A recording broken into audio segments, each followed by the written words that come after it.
Still holding on to old ghosts, Mrs. Thorne. The postman, a burly man named Gareth, eyed the old key in her hand with a pitying, almost dismissive look. Arthur was a troubled soul at the end. A shard of ice pierced Mariah's composure, settling deep in her chest. The casual pity, the implication of her late husband's supposed senility, stung more than any direct insult. But as her fingers tightened around the cool, ornate metal of the key, and her gaze fell to the faded script on the accompanying note, "The cellar Mariah holds more than just wine," a spark of defiance ignited. She knew Gareth and the entire town had no idea who Arthur truly was, and neither perhaps did she not entirely. The air in Mariah's ancestral home in Oakhaven, a perpetually misty coastal town, nestled on the craggy Oregon coast, always carried the scent of salt and old paper. Since Arthur's death 2 years prior, a quiet librarian's life had settled over Mariah, a stark contrast to the vibrant chaos her architect husband had always brought. The package from the local post office, waiting on her mahogany foyer table, felt like a deliberate disturbance. It was a simple brown paper-wrapped box, no return address, just her name scrawled across it in Arthur's distinctive, elegant hand. Her breath hitched. She used a silver letter opener, a gift from Arthur on their 10th anniversary, to slice through the tape. Inside, nestled in a swirl of tissue paper, lay a single tarnished brass key, heavy and strangely ornate, and a folded slip of parchment. The note was indeed Arthur's script, clear and unwavering. "The cellar Mariah holds more than just wine." A wave of confusion. Then a familiar ache washed over her. Arthur, brilliant as he was, had been plagued by moments of profound abstraction in his final years. He'd often mutter about unseen spaces, hidden meanings in his blueprints. She'd dismissed them as the ramblings of a man battling a relentless, unseen illness. Was this another one of his eccentricities, a posthumous joke? Her gaze drifted to the cellar door, a heavy oak slab, tucked away beneath the main staircase. It was a mundane space, typically reserved for Mariah's forgotten canning jars and Arthur's modest collection of vintage port. Yet the key felt important, a tangible weight in her palm. The persistent mist outside, usually a comfort, now felt like an accomplice shrouding the world in a conspiratorial silence. That evening, as twilight bled into the deep indigo of night, Mariah descended into the cellar. The air grew colder, heavier, smelling of damp earth and aged wood. Her footsteps echoed on the stone steps, each sound amplified in the subterranean quiet. The key, she realized, was far too elaborate for the simple lock on the wine cabinet. Her eyes scanned the shelves laden with dusty bottles and forgotten curios. It was then she noticed it a section of the wall behind the largest oak wine rack. The wood didn't quite match the grain of the surrounding panels. A seam, almost imperceptible, ran vertically down, veiled by dust and cobwebs. Her heart began to thump, a rapid, uneven rhythm against her ribs. Arthur, the master of hidden details. The man who designed buildings that breathed. Could he have hidden something? Here. She pushed aside the heavy rack, grunting with effort. Behind it, a false wall, indeed. It swung inward with a faint groan, revealing a narrow, unlit passage. A rush of adrenaline surged through her veins, chasing away the cold. This was no prank. This was Arthur. The passage opened into a small, windowless room, stark and utilitarian. A metal desk, a worn office chair, and an array of dark, inert screens dominated the space. In the center of the desk, a control panel, and precisely in its core, a lock. The key. Her hand trembled slightly as she inserted the brass key into the lock and twisted. A soft, whirring sound filled the room, followed by the faint hum of electronics powering up. One of the screens flickered to life, its surface glowing with an eerie, cool blue light. White text scrolled across the dark background, stark and impersonal. "Welcome back, Mariah. Protocol Alpha initiated." A chill, far colder than the cellar air, snaked down her spine. Arthur wasn't just an architect. He was something more. Something far more complicated and dangerous than she had ever imagined. Days bled into a blur of frantic discovery. Mariah, a woman who had once found solace in the quiet order of library stacks, now navigated a labyrinth of digital files and encrypted journals. The hidden room, a silent testament to her husband's clandestine life, became her sanctuary and her torment. Arthur's technical diary, a series of encrypted files accessed through a clunky, custom-built interface, laid bare a story of deceit, coercion, and a desperate struggle for redemption. He had been forced. He wrote his digital words, echoing his inner turmoil to integrate secret vulnerabilities into his most prestigious projects. Government buildings, financial institutions, even the town's iconic lighthouse. A shadowy organization, a network of powerful individuals, used these backdoors for money laundering and espionage. Arthur, a man of integrity, had been trapped. His family subtly threatened his career, twisted into an instrument of corruption. But he hadn't given in entirely. He had fought back, meticulously embedding evidence of their illicit activities within the very blueprints he'd been forced to design. Each line, each angle, each structural detail held a coded truth. The ultimate ledger, he'd written in one entry, is etched into the very stones they think they own. Mariah felt a maelstrom of emotions: grief, betrayal, a fierce surge of pride. Arthur, her gentle quiet. Arthur had been a reluctant spy, a hero in the shadows. He had trusted her even from beyond the grave to finish what he started. The weight of his legacy settled upon her shoulders, heavy and immense. Her solitude was abruptly shattered by a knock on the door, one unusually loud and persistent for Oakhaven. It was Sheriff Silas Croft, a man whose easy smile and booming laugh had been a fixture in her life for decades. He stood on her porch, hat in hand, the perpetual mist clinging to his broad shoulders. "Mariah," he boomed, his voice radiating concern. "Just checking in. Heard you've been keeping to yourself, and, well, heard a few things about Arthur's old papers, too." A cold dread seeped into Mariah's bones. "Old papers?" she asked, her voice deliberately neutral, her hand instinctively going to the small, hidden remote she'd found near Arthur's console. A kill switch for the system, or perhaps a beacon. Silas chuckled, a sound that grated against her suddenly frayed nerves. "Just rumors, Mariah. Contractors, you know, mentioned some odd revisions in some of Arthur's older blueprints for the municipal building. Nothing, I'm sure. Just us making sure everything's above board with all the new folks coming to town." His eyes, however, weren't friendly. They darted past her into the shadowed hall, lingering a fraction too long on the staircase that led to the cellar. He was fishing, and Mariah realized with a horrifying clarity that he wasn't just curious. He was looking for something specific. "Everything's in order, Silas," Mariah said, forcing a polite smile. "Just a bit of tidying up." As he turned to leave, his wrist caught the porch light. A glint of gold. Mariah's gaze fixated on it. A Patek Philippe. Arthur's watch, the one he'd reported stolen, distraught just months before his death. A watch that to Arthur was more than just timekeeping. It was a cherished gift from his own father. Silas's easy smile seemed to stretch, becoming a predatory grin. The world tilted.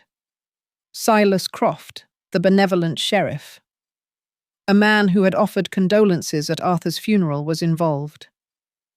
Mariah felt a sickening lurch in her stomach. She was not just alone. She was surrounded. The very ground beneath her feet was compromised. She couldn't trust anyone. The race wasn't just against time, it was against a creeping dread. Mariah plunged into Arthur's coded world. Her days became a blur of deciphering cross-referencing and a desperate struggle to understand the language of architecture, a world previously foreign to her. Arthur had hidden the keys to his revelations in plain sight.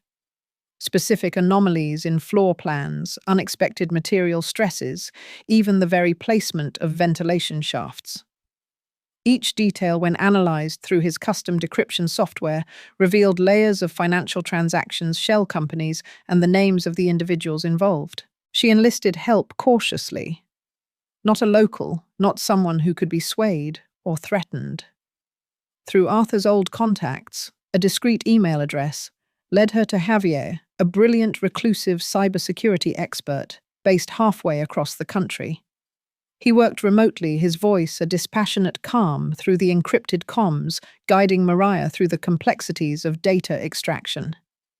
Javier was her only lifeline, her invisible ally. "The patterns are elaborate, Mrs. Thorne." Javier's voice crackled through her earpiece one evening. "Your husband was a genius. He created a living, breathing ledger, each building a chapter." Mariah traced a finger over a complex wiring diagram, now overlaid with glowing red lines indicating illegal power transfers. "And the last chapter, the lighthouse," Javier confirmed. "His magnum opus. The data suggests it's the master key, the final vault that collates all the evidence designed to project it somehow." The stakes escalated. Small, unsettling events began to plague Mariah. Her mail arrived tampered with. A strange car idled outside her house for hours. Her landline phone developed inexplicable static whenever she spoke of Arthur. She knew she was being watched, her every move scrutinized. The pressure mounted a heavy weight on her chest. One morning she woke to the sound of shattered glass downstairs. Her heart hammered against her ribs. She grabbed a heavy brass candlestick, her hands shaking, and crept down. The kitchen window was broken, a rock lying amidst the shards. Attached to the rock, a crudely written note: "Forget Arthur, or you'll join him." Fear, raw and primal, threatened to overwhelm her. But then a cold, hard resolve settled in. This wasn't just about Arthur's memory anymore. This was about justice, and she wouldn't back down. She gathered the scattered pieces of her courage and continued her work, knowing that the confrontation was inevitable. The lighthouse beckoned a silent sentinel standing against the angry sea, promising both answers and ultimate danger. The mist that day was thick, a ghostly shroud that swallowed the Oakhaven coastline whole. Mariah, dressed in a practical dark coat, made her way towards the old lighthouse, its beacon struggling to pierce the gloom. The air thrummed with unspoken tension, a static charge preceding a storm. She carried a small, nondescript bag containing Arthur's original blueprints for the lighthouse, now marked with her deciphered notes, and a small, secure hard drive. The final piece of the puzzle, a fail-safe Arthur had meticulously planned, was about to be activated. She entered the base of the lighthouse, the metal door groaning on rusty hinges. The spiral staircase, worn smooth by decades of use, wound upward into the dim light. Halfway up, she knew they would be waiting. She took a deep breath, picturing Arthur's face, his determined eyes. This was his legacy, and now hers. As she stepped onto the catwalk surrounding the lantern room, the swirling mist momentarily cleared, revealing two figures. Sheriff Silas Croft, his face devoid of its usual easy charm, now a mask of grim menace. And beside him, a man Mariah instantly recognized from old photographs, Lysander Holt, Arthur's former business partner, a pillar of the community, now a predator in expensive tweed. Lysander, she realized with a sickening jolt, was the big fish Arthur had hinted at in his journal, the true architect of the criminal enterprise. "Mariah." Silas's voice was a low growl. "We've been expecting you." Lysander merely smiled, a thin, humorless curve of his lips. "It's always the quiet ones, isn't it? Arthur always said you were too smart for your own good but too sentimental to let go. Hand over the drive, Mariah. Make this easy on yourself." Maria clutched her bag tighter. There is no drive for you, Lysander. Arthur never left a USB. Her voice, surprisingly steady, echoed in the confined space of the lantern room. Lysander's smile faltered, replaced by a flicker of confusion. Don't play coy, dear. We know what Arthur was doing. Those encoded drawings, his little game of truth or dare before he kicked the bucket. We've been unraveling them for months, but the final key, the master file, it eludes us. That's because you don't understand Arthur. Maria said, her gaze hardening. He wasn't leaving a file. He was leaving a confession for the world, Lysander scoffed. And you think you can simply broadcast it? How naive. We control the town, Maria. We control the airwaves. You're cornered just like your pathetic husband. A sudden gust of wind rattled the glass panes of the lantern room. And for a fleeting second, the lighthouse beam cut through the mist, illuminating the raw desperation in Lysander's eyes. It was a cold, calculating desperation, a flash of pure villainy that resonated with something Arthur had written. The insatiable hunger of men who built their empires on the ruins of others. That's him. Maria thought, a chilling certainty settling in her gut. That's the big fish. Arthur had described a particular chilling phrase. Lysander used a subtle verbal tick when he was cornered, an almost imperceptible tightening around the eyes. Maria saw it now in the way Lysander's jaw worked, in the faint sneer that passed for impatience. She had the mastermind, and now she would play her hand. She didn't have a tech ally to text in this moment. Javier was only her guide.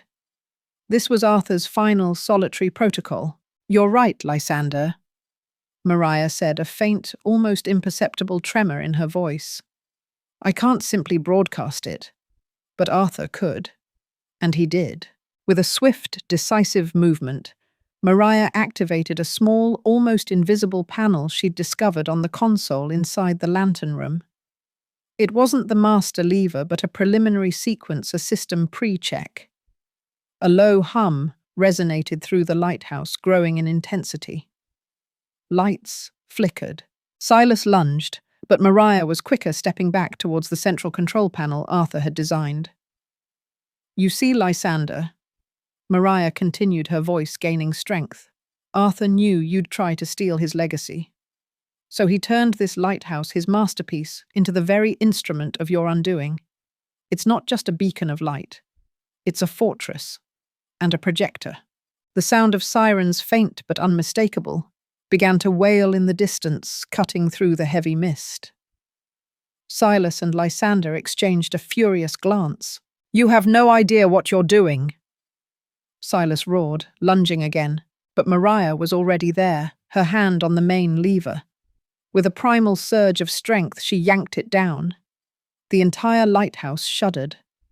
The massive Fresnel lens, instead of rotating its steady sweep, began to spin wildly, its internal mechanics whirring with an unnerving intensity. The powerful light, usually a guiding star for ships, fractured and reshaped. Suddenly, the mist outside the lantern room became a canvas. Streaks of light, not pure white, but tinted green and red, flared into existence.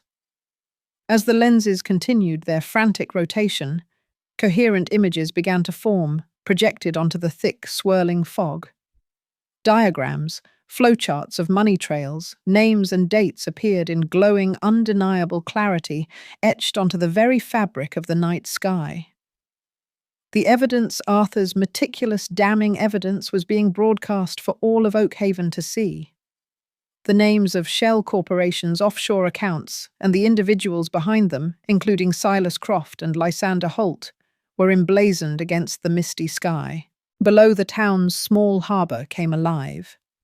Fishing boats, their crews roused by the sudden, impossible spectacle, pointed upward. Car horns blared. The distant sirens grew louder, converging on the lighthouse. The U.S. Coast Guard, alerted by Maria's pre-programmed distress beacon that doubled as the projection trigger was on its way. Lysander stood frozen, his face a mask of disbelief and pure, unadulterated fury. You bitch, Silas, recovering faster, lunged at Mariah. "Give me that lever." A struggle ensued, brief and brutal. Mariah fought with a desperate strength born of grief and purpose. Her elbow connected with Silas's jaw, sending him stumbling back. But the momentum was too great. The lighthouse, already groaning under the strain of Arthur's extraordinary projection system, shuddered violently. A crack spider-webbed across one of the massive glass panes. Dust and debris rained down. The sirens screamed below, closer now. FBI agents, identifiable by their crisp, dark jackets, poured out onto the beach. In the chaos, a desperate, frantic scramble broke out. Lysander, seeing the inevitable, tried to destroy the console. Silas, enraged, aimed for Mariah. But the structure was failing. Sparks flew from overloaded circuits. A small fire ignited near the wiring for the massive lens. Mariah backed away, watching the impossible spectacle in the sky, her heart aching with a bittersweet triumph. Arthur. He had done it. A final, deafening crack. The lantern room floor buckled. Lysander screamed as a section of the railing gave way beneath him, sending him plunging into the churning sea below. Silas, caught in a desperate attempt to escape, was trapped as the entire top section of the lighthouse began to tear free from its base, collapsing in a thunderous roar of splintered wood and twisted metal. Mariah, clinging to a sturdy support beam, was pulled down by the plummeting debris, landing hard on the platform several stories below, just as the roaring inferno consumed the lantern room and its secrets. The FBI raid was swift and merciless. Under the incriminating sky show, there was no denying the corruption. Lysander Holt's body was recovered from the sea, a broken man. Sheriff Silas Croft was apprehended, battered and bruised, but alive, his reign of terror over. In the aftermath, amidst the flashing lights of emergency vehicles and the acrid smell of smoke, Mariah found herself sitting on the beach, wrapped in a blanket, staring at the smouldering ruins of the lighthouse. It was a gaping wound in the familiar landscape. A figure approached, tentative, his face streaked with tears and ash. It was Caleb, her son, who worked in Oakhaven's municipal planning department. He knelt before her, his voice hoarse with choked emotion. "Mum," he whispered. I knew. Not everything, not the full extent, but... Dad. He came to me. He said he was in trouble, that he was being forced to make compromises. He tried to tell me things, but I was scared.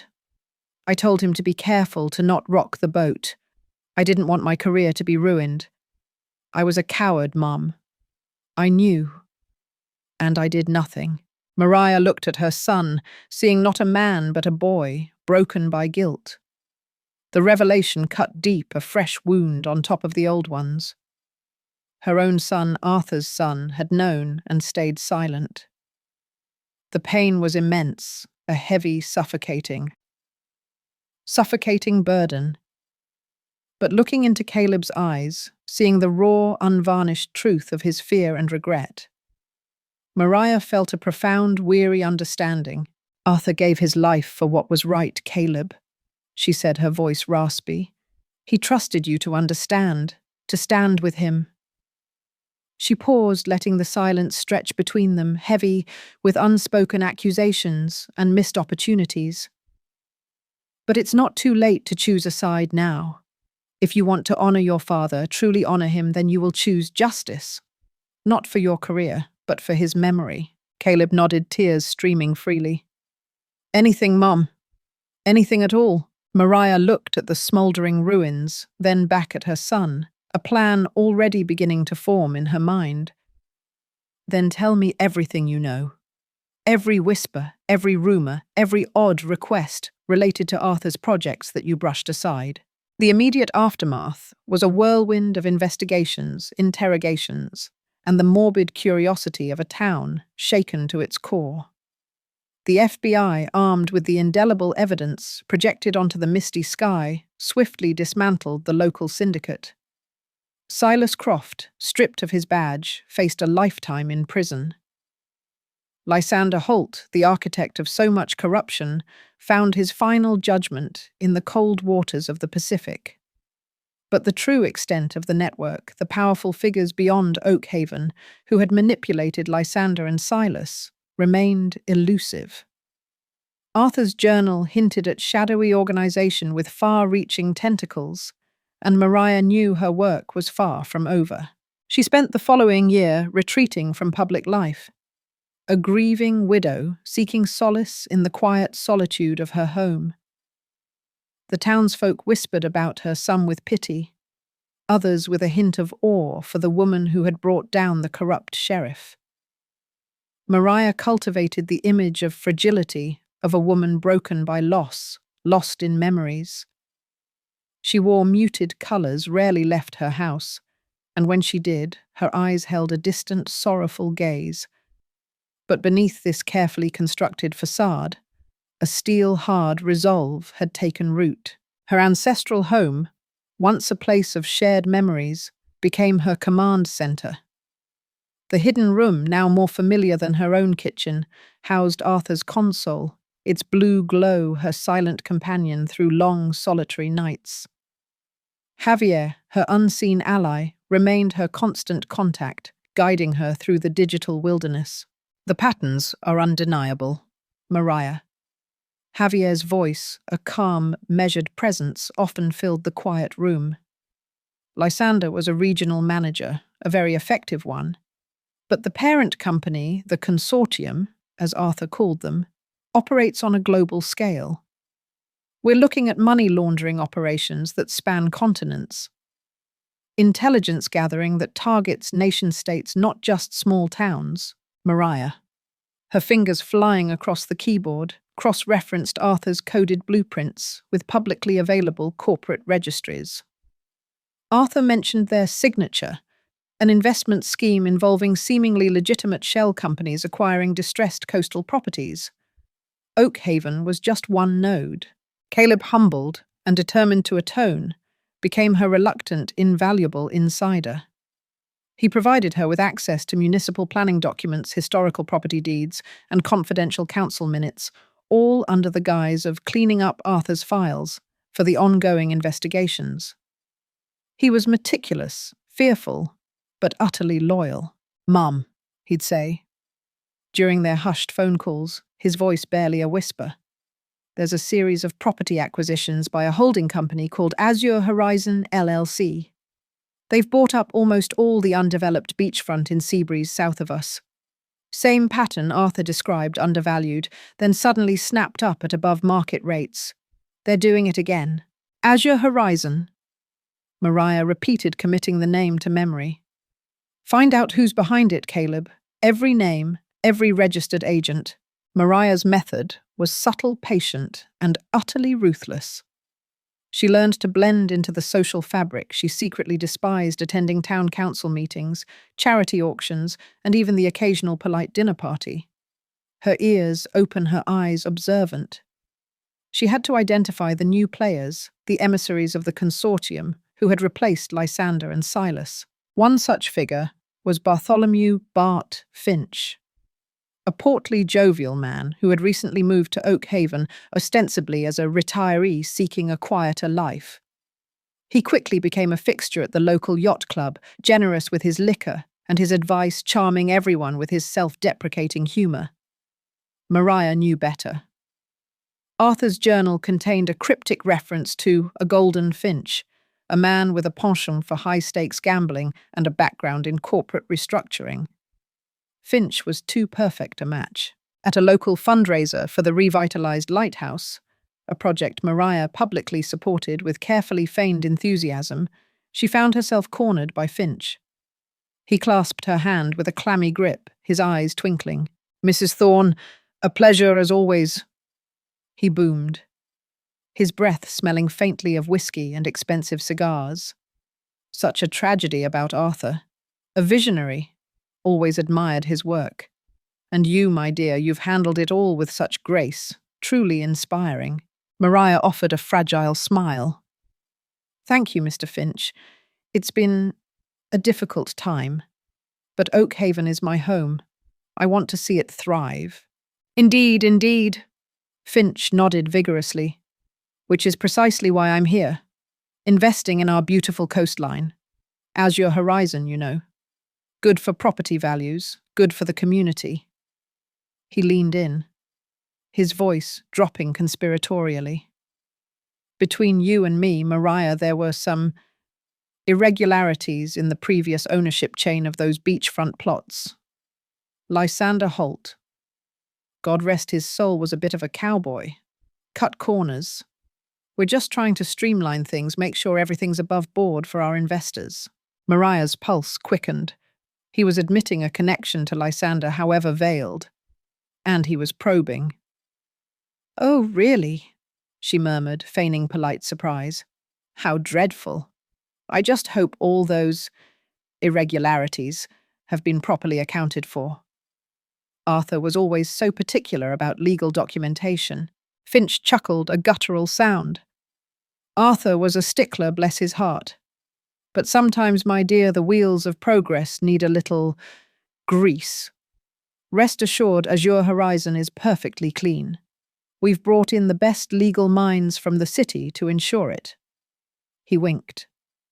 Perhaps you'd consider joining us for dinner sometime. My wife Prudence would adore your company. She's terribly lonely out here. A proper chat over a nice Chianti. That would be lovely, Mr. Finch, Mariah said, her smile not reaching her eyes. She had found her new target. The fake family dialogue had begun. The dinner at the Finch's sprawling, newly renovated clifftop mansion was an exercise in carefully constructed deception. Prudence Finch, a gaunt woman with overly bright jewellery and a nervous laugh, made superficial chatter about local gossip. Bart, meanwhile, subtly steered the conversation towards Arthur's past projects, fishing for any loose ends, any overlooked details. Arthur truly did have a knack for the dramatic, Bart observed, swirling his expensive cognac. That lighthouse projection. Quite the spectacle. Imagine the sheer engineering required for such a display. A genius, really. Mariah sighed wistfully, pressing a hand to her chest. He was so passionate about his work. He'd often speak of the hidden layers of his designs, the secret narratives within the structures. She paused, letting the words hang in the air.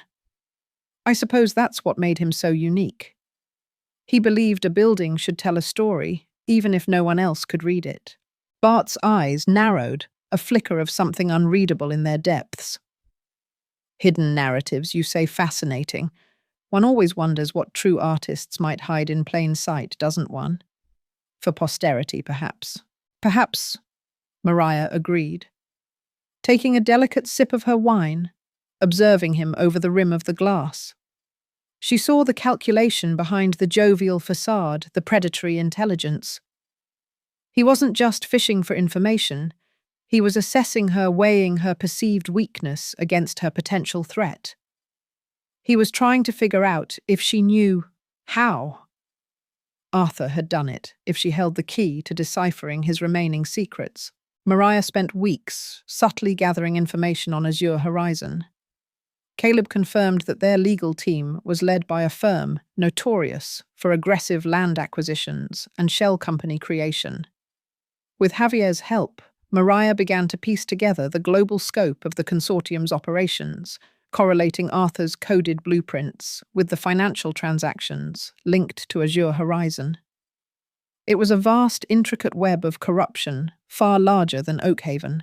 She discovered that Azure Horizon was funneling money into offshore accounts, controlled by a holding company registered in Liechtenstein, which in turn was owned by a series of nested trusts. The true beneficiaries were masked, but Arthur's data contained encrypted identifiers. Mariah's task was to connect the digital dots to flesh and blood people. She also learned of a significant construction project slated for Seabreeze, a luxury resort complex grander and more ambitious than anything Oakhaven had ever seen. Azure Horizon was planning to fast-track its development, pushing through zoning changes and environmental waivers with alarming speed. This, Mariah realized, was their next big move, Their next opportunity for massive money laundering. Mariah knew she couldn't rely solely on digital evidence. She needed concrete proof, something tangible that would link the consortium directly to the Seabreeze project and expose their illegal activities before the construction began. She decided to pay a visit to the local planning department in Seabreeze, under the pretext of reviewing the historical architectural records for Arthur's past involvement in the region. The Seabreeze Municipal Building was a newer, more sterile structure than Oak Haven's quaint offices. The planning department archives were a bureaucratic maze. Mariah, affecting her grieving widow persona, presented herself as a historian interested in her late husband's local contributions. "Such a tragedy, Mrs. Thorne," said a young, eager clerk named Oliver, his voice earnest. Mr. Thorne's designs were truly ahead of their time. I remember his preliminary sketches for the Seabreeze Pier expansion visionary stuff. Mariah offered a sad smile. He loved this coastline. He truly believed in building things that would last. She gestured vaguely. I was hoping to find some of his older concept drawings, perhaps even some of the rejected proposals for projects. He sometimes experimented with alternative designs that never saw the light of day. He found beauty in the unrealized. Oliver, flattered by her interest, was eager to help. He led her to a dusty section of the archives filled with forgotten rolls of blueprints and crumbling folders. While he rummaged, Mariah discreetly used a small, highly advanced scanner Arthur had built into a seemingly innocuous pen. She scanned old zoning maps, environmental impact assessments, and most importantly, early drafts of the Seabreeze luxury resort proposal. What she found confirmed her suspicions. The original resort proposal had been modest, eco-friendly. But later revisions pushed through by Horizon were far more aggressive, involving extensive dredging, wetland destruction, and a massive, structurally dubious subterranean level, the perfect hidden space for illicit activities. Arthur's subtle watermark, a nearly invisible signature, he embedded in specific elements of his rejected vulnerability designs, was present in the revised blueprints. This wasn't Arthur's work. It was a forgery utilizing his aesthetic to mask a criminal agenda. Suddenly, Oliver looked up, holding a thick roll of parchment. "Ah, here we are. Mr. Thorne's rejected conceptual designs for a coastal resilience hub. He envisioned a structure that could withstand massive storms, even generate its own energy, but the council at the time found it too unconventional, too expensive." Mariah's heart gave a jolt. Coastal Resilience Hub. This wasn't in Arthur's journal. This was new. Arthur had written about his final safeguard, a design that could expose their network in the most public way possible. Could this be it? "May I see those?" she asked, her voice barely a whisper. A tremor of excitement barely contained. Oliver unrolled the blueprint. It depicted a multi-tiered complex integrating seamlessly with the coastline, but with an unusual, almost futuristic design. It was full of intricate internal mechanisms, hidden chambers, and a complex energy grid. Mariah saw the subtle markers, the familiar flourishes, that told her this was more than just architecture. This was Arthur's hidden message. She spent the next few days, holed up in her hidden room, meticulously scanning and analyzing the Coastal Resilience Hub blueprints. Javier confirmed her suspicions. "Mariah, this is extraordinary. Your husband designed a self-sustaining data fortress. It's a closed-loop system designed to broadcast information using geothermal energy.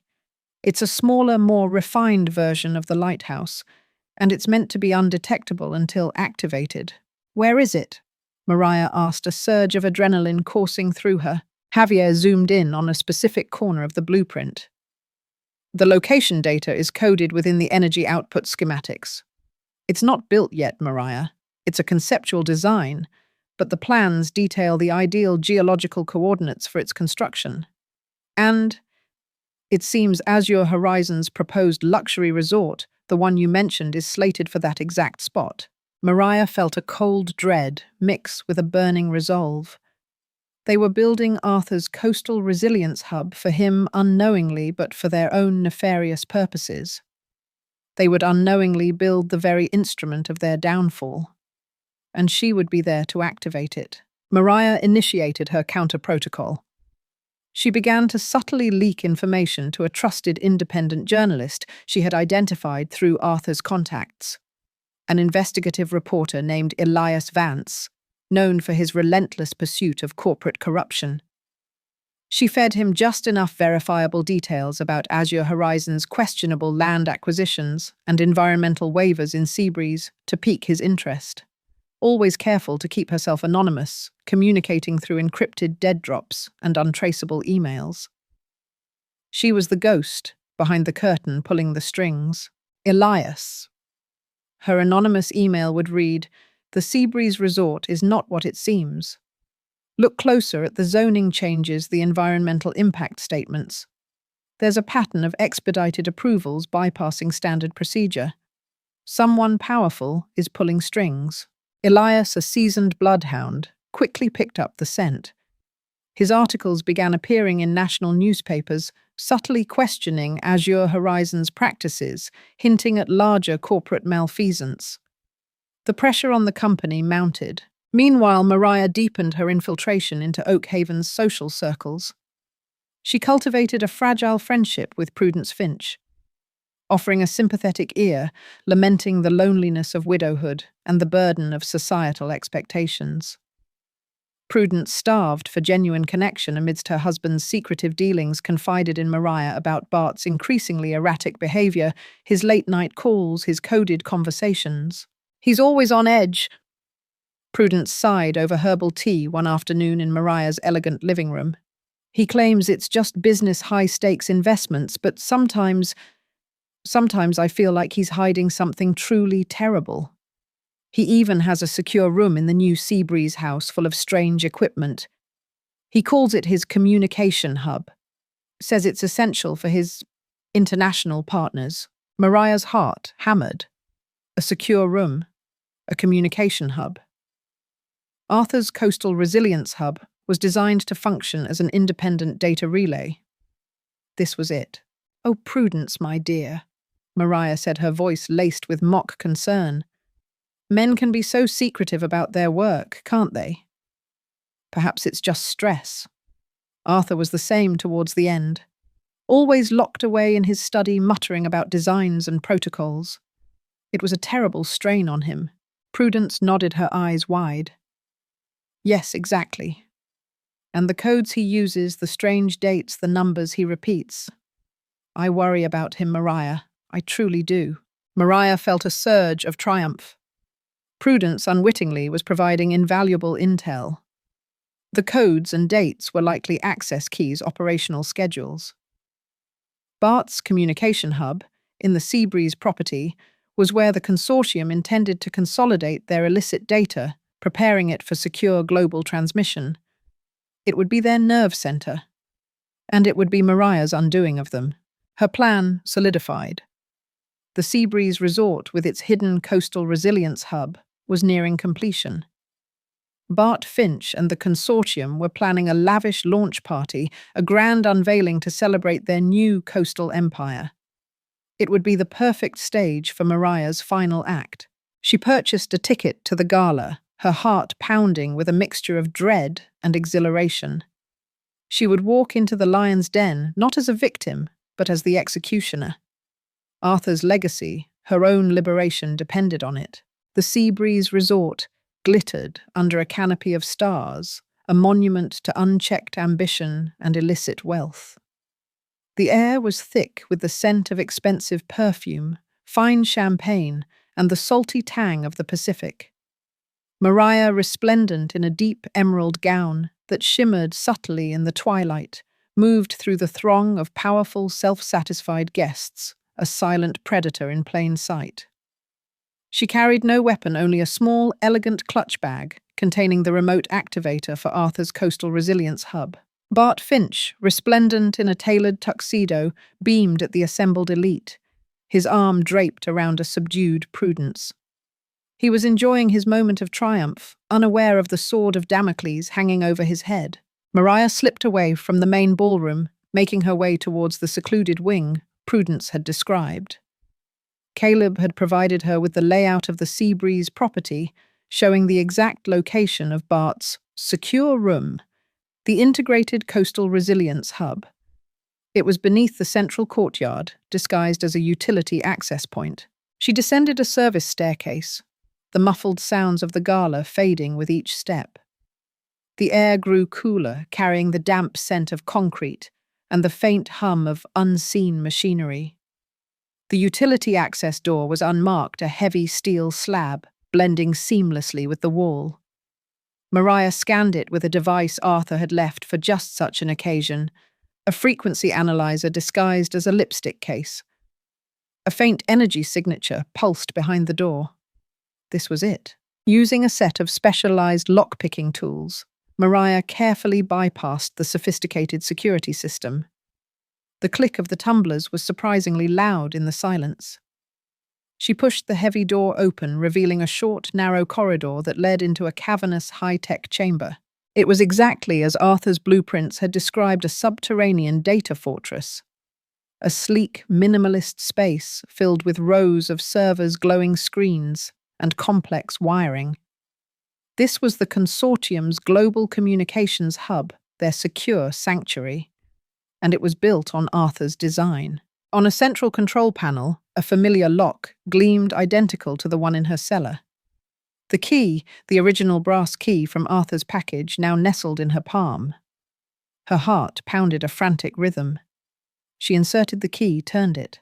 The screens flared to life, displaying a complex array of global data streams. Bank transfers, encrypted communications, surveillance feeds from various international locations. It was all there, the full scope of their criminal enterprise flowing through Arthur's creation. Maria connected her small activator device to a discrete port on the console. She had one chance. This system was designed for an immediate public broadcast, far more powerful than the lighthouse's localized projection. It would tap into global communication networks, broadcasting the consortium's crimes to every major news outlet, every government agency, simultaneously. As her finger hovered over the activation button, a voice cold and sharp sliced through the humming silence. Well, well, well. The grieving widow finally showing her true colors. Maria spun around. Standing in the doorway, a cruel smile on his face, was Bartholomew Finch. Behind him, two burly men, their faces grim, blocked her escape. He must have installed a silent alarm, a contingency he hadn't mentioned to Prudence. I knew it, Finch sneered, stepping further into the room. The moment you started asking about hidden narratives and rejected designs, I knew Arthur had something up his sleeve, and I knew you'd come sniffing around for it. You're just like him, Maria, stubborn, dangerous. Maria tightened her grip on the activator. Arthur was a man of integrity, Bart, something you wouldn't understand. Integrity costs money, dear, lots of it. Finch chuckled, a dark, unpleasant sound. We paid Arthur handsomely for his cooperation. He just got sentimental in his old age. But you, my dear, are a different matter. You're meddling where you don't belong. He gestured to the console. So you found his little toy? Impressive. But what exactly did you intend to do with it? Broadcast our private affairs? Exactly, Maria said, her voice unwavering.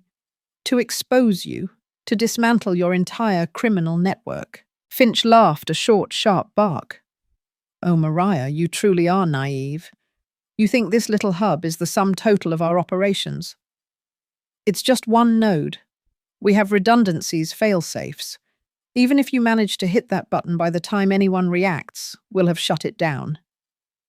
Diverted, the data vanished into the ether. You'll accomplish nothing but signing your own death warrant. Maria looked at him, at the casual arrogance in his eyes, the utter certainty of his power. He believed he was invincible, and that was his greatest weakness.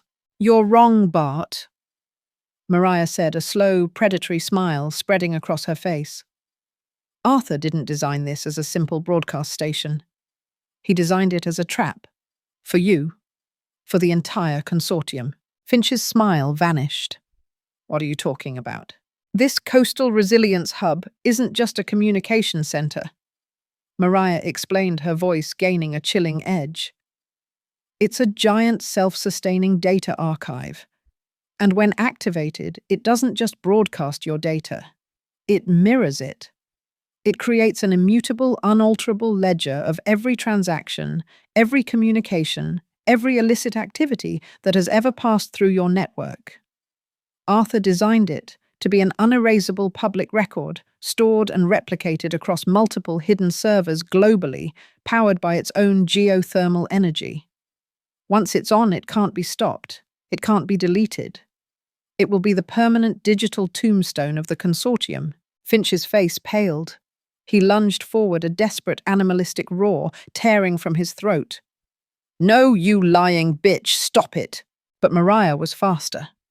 Her finger slammed down on the activator. A surge of power pulsed through the subterranean room.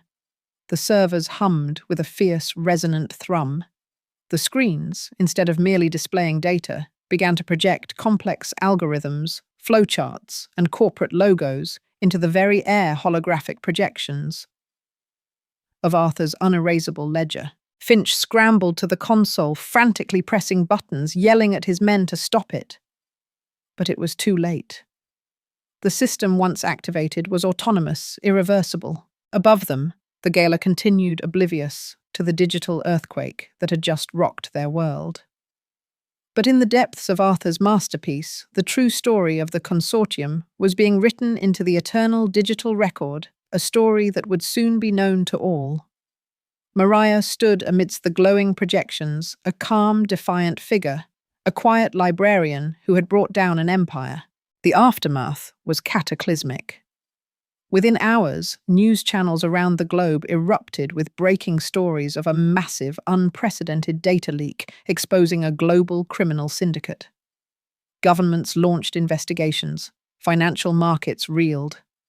The consortium, so vast and untouchable, began to unravel at an astonishing speed, their every secret laid bare. Bart Finch, utterly shattered, was arrested on the spot, along with dozens of others implicated by Arthur's indestructible ledger. The Seabreeze resort, intended as a symbol of their power, became the epicenter of the biggest corporate scandal of the decade. The luxury launch party turned into a crime scene, the champagne replaced by flashing police lights. Mariah, slipping away in the chaos, watched from a safe distance as the federal agents swarmed the resort. She had played her part. Arthur's justice was served. 1 year later, the Seabreeze resort stood abandoned, a skeletal reminder of its grand, nefarious ambitions.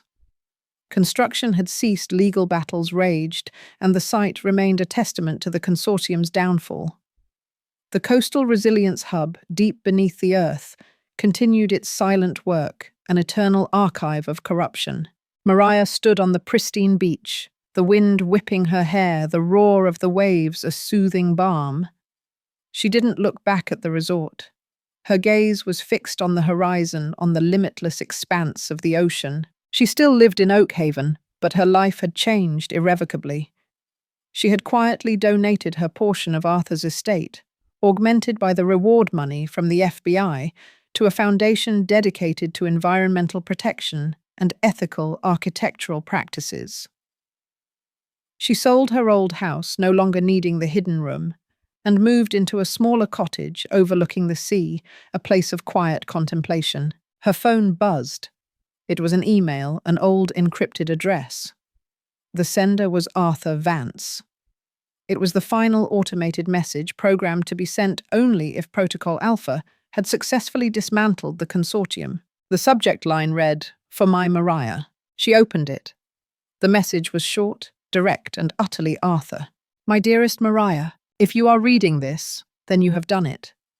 You have finished what I started, you have paid my debt to the world, and you have liberated yourself. I'm sorry for the secrets, for the burden I placed upon you. But I knew always that you possessed a strength I could only marvel at. Now, my love, it is time for you to live your own life, unburdened by my ghosts. There is an attached flight ticket. One way to Florence, Italy. It was always your dream, wasn't it? The Uffizi, the Duomo, the Tuscan sun. Go, explore, live, love, create your own story, Maria. You are free. With all my love, Arthur. Attached was a first-class ticket, dated for the following week. Maria smiled a genuine, radiant smile that reached her eyes, softening the sharp edges of grief and vengeance. She looked at the ocean, then back at the horizon, the image of Florence already blooming in her mind. She walked away from the beach, leaving behind the wreckage of the past, the echoes of Arthur's fight, and the woman she used to be. She picked up a small, elegant suitcase she had already packed, a symbol of a journey long deferred, and stepped towards a future that was finally entirely her own. Maria's journey from the quiet librarian to the architect of justice is a testament to the profound strength hidden within us all. It reminds us that integrity, even when buried under layers of fear or societal expectation, has an undeniable power to emerge and reshape our world. Her story is a poignant exploration of delayed dreams, the heavy weight of legacy, and the ultimate triumph of self-worth over external pressures. We often find ourselves defined by our relationships, our pasts, or the expectations of others. Yet Maria teaches us that true liberation comes from embracing our own courage, uncovering our hidden strengths, and choosing to forge a path that is authentically ours. The greatest revenge is not just bringing down oppressors, but rising resilient and whole from the ashes of betrayal. If you saw yourself in Maria's story, perhaps in her quiet resilience, her unwavering pursuit of justice, or her eventual embrace of her own dreams, remember that your own untold strength waits to be discovered. Subscribe for more stories of dramatic flair and profound personal triumph, where ordinary lives ignite extraordinary transformations. May your journey be filled with peace, purpose, and the courage to live your own extraordinary truth.